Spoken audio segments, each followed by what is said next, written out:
তো ছোট মানুষ এখানে কোনো কাজ করতে পারবো না, যে আমরা তো গাড়ি দিয়ে কোনো জায়গায় যাই না, তাহলে গাড়িতে কেন তোমার আমি এক জায়গায় নিয়ে দিয়ে আসুম, ওইখানে তুমি ভালো থাকবা। বাসায় নেওয়ানোর পরে সে নাই। এগুলো কি এখন চেষ্টা করলে পারবেন? হ্যাঁ, পারবো না। কেন পারবেন না?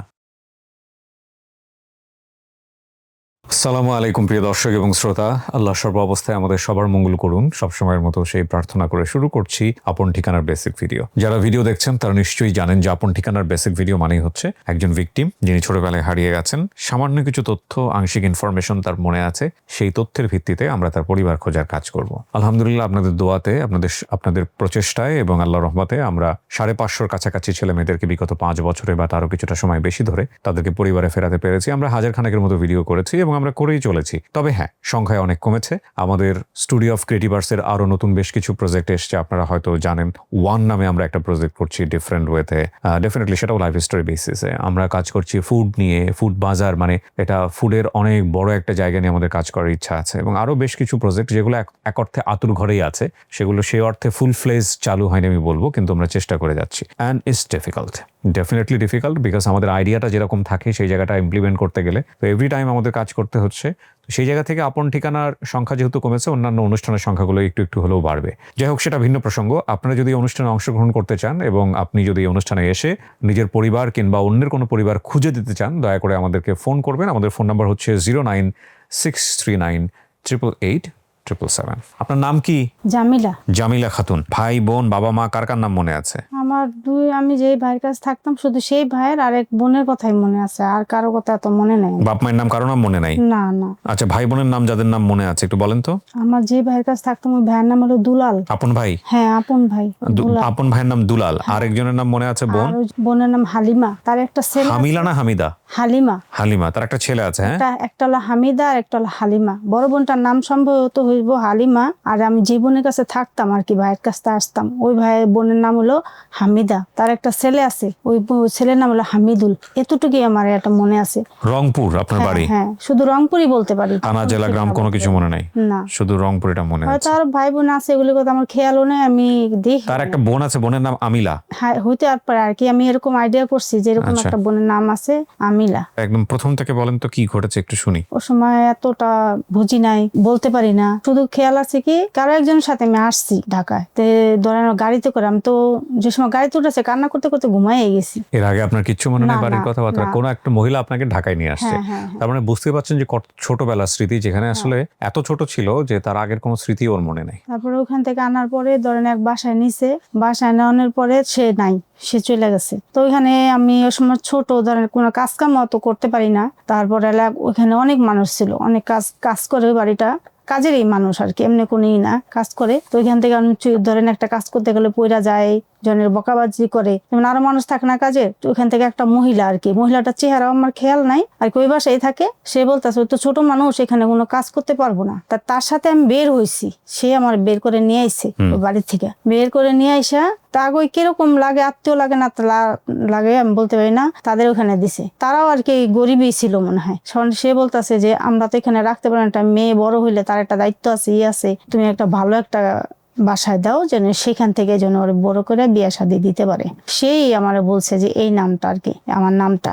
আবার আমার বাবা মার নাম তার আমি বলতে পারি না। তখন ওইখান থেকেই যেন একটা পরিচয় পত্র তো লাগবেই, বলছে যে এই নামে বলতে লেগে হযরত আলী আয়েশা। ওই মহিলাটার চেহারাটা আমার অতটা খেয়াল নাই। আমি আপনার গল্পটা এক লাইনে বুঝলাম, সেটা আসলে আমার অনেকগুলো কোয়েরি আছে। একটা হচ্ছে যে দুলাল ভাইয়ের সাথে তার শ্বশুর বাসায় ছিল, সেখান থেকে কোন একজন মহিলার সাথে গাড়িতে করে গ্রাম শহরে একটি বড় বাসায় রেখে চলে যায়। এই দুলাল ভাই কে?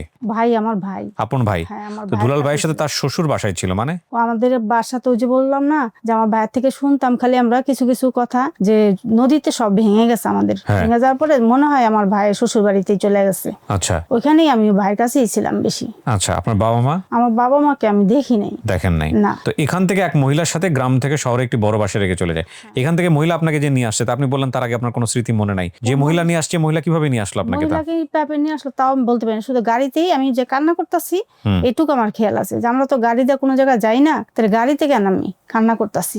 তাহলে যে আবার এই যে বাড়ি থেকে ট্রেনে করে ভাইয়ের শ্বশুর বাড়ি আসতো, এটা কি? ভাইয়ের শ্বশুর বাড়ি দিনাজপুর যাইতে সময় ট্রেন আছে না, বলো ট্রেনের লাইন আছে নাকি, যেহেতু দিনাজপুর থাকলে ট্রেন লাইন তো থাকবোই, থাকবো না দিনাজপুর তাহলে কোথায় মাথা থেকে আসলো? দিনাজপুর ভাইয়ের শ্বশুর বাড়ি। এটা বলতে হবে তো আমাদেরকে, আপনি না বললে তো জিনিস ঠিক মতো হবে না। আমি শুধু বলতে পারি রংপুর, আমাদের গ্রামের নাম বলতে পারি না, থানার নাম বলতে পারি না। ট্রেনেটা বলেন, ট্রেনে কি হয়েছে, শ্বশুর বাড়িতে আসতো, ঘটনাটা বলেন তো আর কি। কি ওইখান থেকে ধরেন আমার ভাই শ্বশুর বাড়ি যেত ট্রেনে করে হতো, আচ্ছা, এইটাই আর কি। আপনি গেছেন কখনো ওখানে? আমি তো অতটা খেয়াল নেই আর কি, বলতাছি যে ট্রেনের ওইখানে ট্রেন থাকবোই, কিছু কিছু কথা আমার মনেই আসে না। হালকা হালকা মনে আছে, হালকা হালকা মনে আছে। এই মহিলা আপনাকে নিয়ে এসে ঢাকায় কি করেছে? ওই যে শুধু বসলাম, বললাম ওই বাসায় দিয়েছেন, পরে আর তারে আমি দেখি নাই। আর বাদশা কার নাম? ওই আমার বোনের স্বামীর নাম হতে পারে বাদশা। আপনার বোনের স্বামীর নাম বাদশা।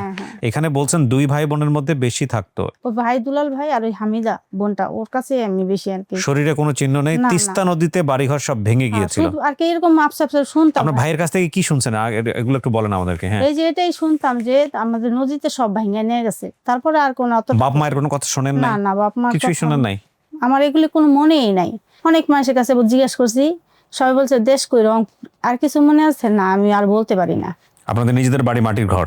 হ্যাঁ, মাটির ঘরে আর কি, ওই ভাইয়ের সাথে থাকতো না, ওখানে মাটির ঘর ছিল? মাটির ঘরে আর কি। আপনি কি এখন থাকেন? হ্যাঁ, আমি এখন। তো এখন কথা হলো যে আপনি ঢাকায় আসলেন, ঢাকায় আসার পরে এক মহিলা আপনাকে নিয়ে আসলো, নিয়ে এসে কোথায় রেখে গেছে? ওই যে বড় বাসাটা রাখলো, ওইখান থেকে আমার কিভাবে বের করলো আমি নিজেও বলতে পারি না। বলার পরে আরেক বাসায় দিছে, দেওয়ার পরে তারা বললো যে এখন একটা ভালো একটা বাসায় দাও, ছোট মানুষ ধরো ওরকম কাজ করতে পারবো না, এই করতে পারবো না। তখন সে ওখানে রাখলো, রাখার পরে আমারে আস্তে আস্তে কি করলো, ওইখান থেকে আমি থাকার পরে আমার ঢাকায় নাই যে এই বাসায় দিচ্ছে, আমার ভাইয়ের এখানে দিল, বললো শুধু বাচ্চা রাখবা। এই বাসাটাই যে বাসায় বর্তমানে আপনি বড় হয়েছেন, এই বাসায় মহিলা দিয়ে গেছে? না না, ওই মহিলা দেয় নাই, ওই মহিলা ওই বাসায় রেখা গেছে। রেখা জানার পরে ওই বাসায় আমি রইছি কতদিন রইছি, কোনো কাজ কাম করতাম না, এমনি আর কি ধরেন খেলাধুলা করতাম, মন চাইলে একটা কিছু করতাম, অতটা বুঝতাম না যে এটা আমার বাড়ি না বা আমার পরের বাড়ি, এতটাই হইতো না। তখন ওরা বলতেছে যে এখন দিনে দিনে একটু বড় হইলাম, আমি যে সঙ্গে বুঝি যে এখন এটা আমার আপন বাড়ি না, এটা এখানে আমার কাজ করে খাইতে হইব। তখন ধরেন আমি কাজ কাম করি, খাই। তখন করার পরে ওই মহিলা কইতাছে, আরেক মহিলা পাশের বাড়ি, তোমার আমি এক জায়গায় নিয়ে দিয়ে আসুম, ওইখানে তুমি ভালো থাকবা। তো যে মহিলা আপনাকে আরেক বাড়িতে নিয়ে গিয়ে দিয়ে আসলো, তারে আর দেখি নাই, তারা কখনো দেখেন নাই? দেখি নাই, তার সাথে আমার সাথে আর কোনো দেখাই হয়। আপনি লাস্টে এক বাড়িতে বড় হয়েছেন না, যারা আপনাকে বিয়ে শাদী দিছে? হ্যাঁ হ্যাঁ। এই বাড়িতে আপনি আসছেন কিভাবে? ওই বাড়িতে ওই যে বললাম যে পাশের যে বাসায় আমি ছিলাম, তার পাশের বাড়িরই একজন হ্যাঁ কইতাছে আমি তোমার ঢাকায় নিয়ে এক বাসায় দিয়ে আসুন। যেই মহিলাটা আপনাকে এই বাসায় দিয়ে গেল, সেই মহিলার সাথে আপনার যোগাযোগ না নাই? না, আর কোনো যোগাযোগ। সেই মহিলাকে এই বাসার লোকজন চেনে না? না, তাকে কি রাত্রেও লাগে না লাগে আমি তাও জানি না। তো এই বাসাটাকে একটু জিজ্ঞেস করছেন যে যে মহিলা আমাকে দিয়ে গেছে ওই মহিলাকে একটু ডাকেন, ওই মহিলা আমাকে যে বাসা থেকে নিয়ে আসছিল ওই বাসাকে আমাকে একটু দেখেন? কোনো সময় কেন করেন নাই? আমার এখানে আসা যতটা কঠিন তার চেয়ে এটা সহজ, আপনি কাজগুলো করলে তো বের করে ফেলতে পারতেন। ওই যে বললাম না যে ছোট থেকে খালি কান্না করতাম, করতাম বাপ মারে। এগুলোকে এখন চেষ্টা করলে পারবেন? মানে করেন যে বাসায় যে বড় হয়েছেন। হ্যাঁ, পারবো না। কেন পারবেন না? এগুলো আমি ওখানে কিভাবে বাই করবো আর খুঁজোগুলি। আপনাকে যে বাসায় বড় করছে ওই বাসার লোকজনের সাথে আপনার যোগাযোগ নাই? ওরকম একটা নাই, বিয়ে হওয়ার পর থেকে আর কি এরকম একটা। এখানকার খোঁজ পেলেন কিভাবে? আপনাদের এই যে ভিডিওটা আমরা দেখি, ধরেন অনেক আগে থেকে দেখি, দেখলে কি বলছে সাইডে দিছে, এই হাল সাইডে দিছি, যেন এতদিন ধরে মানুষের কাছে জিজ্ঞেস করছে, বলতে পারি না আমি কিছু। সবাই বলে কিভাবে বের করুম, কিভাবে বের করুম।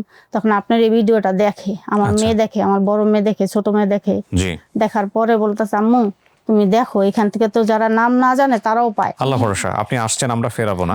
কিন্তু চেষ্টার জায়গাটাতে আপনাকে এই প্রশ্নগুলো করার কারণটা হচ্ছে এইভাবে কিন্তু আপনারা নিজেরা চেষ্টা করে নিজের পরিবার নিজেও খুঁজে বের করতে পারেন। ঠিক আছে, একটু চেষ্টা থাকলে, আন্তরিকতা থাকলে এটা সম্ভব। হ্যাঁ, সবাই মিলে একটু চেষ্টা করেন, দেখা যাক কি হয়। অপেক্ষা করেন, আমরা ভিডিও করে ছাড়তেছি, দেখা যাক কি হয়। ঠিক আছে, আমার যদি কিসমতে থাকে, যদি কিসমতে থাকে তো নিশ্চয়ই পাবেন ইনশাআল্লাহ। প্রিয় দর্শক এবং শ্রোতা, ভিডিওটা দেখে আর কি এখানে আসছে। হ্যাঁ, প্রিয় দর্শক এবং শ্রোতা, চলুন আমরা সবাই মিলে চেষ্টা করি এবং সবসময় পজিটিভ চিন্তা করবো আমরা। যদিও এই কথাটা একেবারেই মানে যাই হোক, এটা অন্য ডিসকাশন। সবসময় পজিটিভ চিন্তা করা যায় না এবং করা উচিত না।